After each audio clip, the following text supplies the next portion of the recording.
Hey, I'm Ryan, and I'm making a colorfully stylish action game inspired by Samurai Champloo and Sekiro. If you've tuned into my previous devlogs, you'd know that I've worked on trying to really nail down the combat and visual effects, specifically in making the game colorful and vibrant. I think I've achieved that, particularly with the colorful blood from last devlog. With that being said, I think the game could use even more color and vibrancy, so that truly got me thinking. I decided to really go inside myself and meditate on what I think you, the target consumer, would want in a colorful action game. You like when sword goes ka-ching? Well, we've got that. And sure, you're a huge slut for blood and dismemberment. Trust me, we've got that too. So what else am I missing?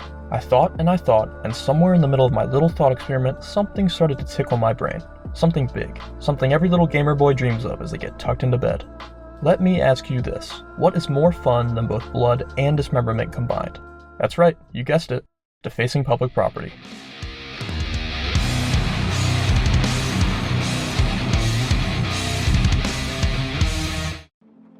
Okay, hear me out. The player currently has the ability to graffiti the environment around them through the combat process, and that's all well and good. But even though the player changes the world around them, they don't entirely have control over how their Bob Rossian masterpiece turns out. Most likely, it'll end up looking like color vomit, which honestly I'm totally fine with. On the other hand, giving the player complete control to actually graffiti and tag certain buildings and landmarks with whatever they want, I believe, would fill the player choice void currently missing. So let me throw in my fingerless gloves, slip on my ski mask, and get to implementing a graffiti system into the game. Welcome back, fellow anarchists. While you've been curled up in bed, subservient to our government overlords, I've been busy fighting the power. Check out all this public property I've defaced. Pretty cool, right? Let me show you how it works. I've decided to go with a first-person point of view so you can really embrace your inner calling as a vengeful street artist. And after that, just point and shoot. It's really that simple. I've implemented a handful of different colors as another small little boost of player choice, but unfortunately, for the foreseeable future, the system only supports one color per government landmark. Giving the player the ability to spray multiple colors sounds all fine and dandy, but whenever those colors are sprayed on top of each other, I just run into non-stop renderer clipping problems. I've researched a handful of Unity and code solutions, but none have been fruitful so far. And frankly, I am tired of hitting my head against my keyboard in frustration. So if you have any suggestions, I'd love to hear them. But for now, I'm just gonna move on. Okay, great. We can paint silly little things on the walls now. So now what? What's the point? That very question leads me directly into the next step of the graffiti system, enemy camps. Let me paint you a picture. Picture two factions, one being a tyrannical party with territorial power, and the other being the countercultural resistance. What I'm planning is, in the game, the resistance members will recruit you, a mercenary who's already got beef with the big mean government guys, to deface their camps with graffiti and paint. And this is also how I can tie this new graffiti system into the current combat system as well. Let me break this down for your small brains to comprehend. Fight enemy bad guy camp, kill enemy bad guy camp, spray paint enemy bad guy camp, receive pat on back from ally good guy faction.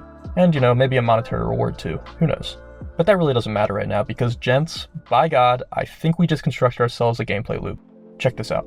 The player walks into an enemy camp, and the enemies, reasonably pissed off, draw their weapons and the fight begins. I cooked up a script that checks how many enemies are left, and, once none remain, the graffitiable landmark lights up with a white outline. As long as the player is in the camp's vicinity, with one swift button press, anarchy is at your fingertips. Spray paint whatever your little heart desires, close up shop, and take a peek at a newly transformed enemy camp.